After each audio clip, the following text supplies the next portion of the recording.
snímania pohybu pred vozidlom. To znamená, že cca tých 15 až 20 metrov pred vozidlom si radarový a kamerový snímač monitoruje ten terén. A na základe zistených skutočností, teda, že či sa tam nachádza alebo nenachádza nejaká prekážka, tak dokáže teda bez zásahu vodiča zabrzdiť a zastaviť v tesnej vzdialenosti zhruba tých 30 až 40 cm od prekážky. Tuto vidím takých dvoch pánov, ktorí tak pozerajú na to, že medzi tým ja teda budem pokračovať v opise toho systému.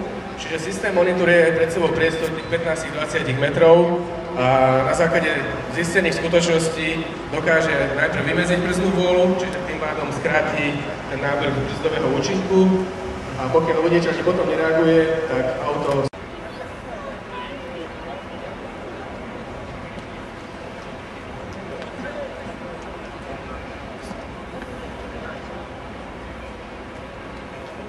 Super, čiže ideme testovaciu jazdu, ďalšiu. Ja sa vrátim teda k opisu toho systému. Predstavili som pri tom, že funguje to do rýchlosti zhruba tých 30-35 km. Kolega mi teda dal takú vsuvku toho pomocného rejstríka, že ide o systém, ktorý je štandardne namontovaný do vozidla. Čiže nie je to nejaká drahá doplnková výbava, ktorú si musí zákazník zaplatiť. Ide naozaj reálne o bezpečnostný systém. Vodič nejakým spôsobom zasiahne, tak ten systém sa samozrejme vyradí z prevádzky, lebo tú kontrolu preberá ten vodič. Čiže teraz sa stáva veľká chvíľka, historická.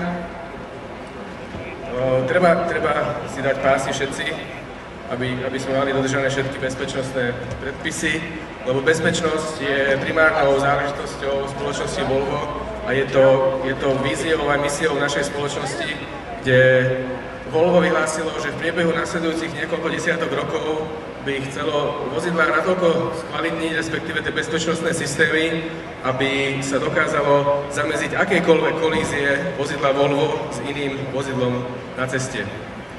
Toto dané vozidlo je vybavené aj ďalšími bezpečnostnými systémami. Jedným z nich je sledovanie jazdných pruhov, line departure. To znamená, že vodič, pokiaľ ide rýchlosťou nad 65 km a nedáva pozor, to znamená, že nejakým spôsobom vychádza z jazdného pruhu, tak systém ho upozorní so zvonením, takým klinganím vnútri a následne potom vodič spozornie. Čiže otázočka na pána príslušníka, aké to bolo? Super.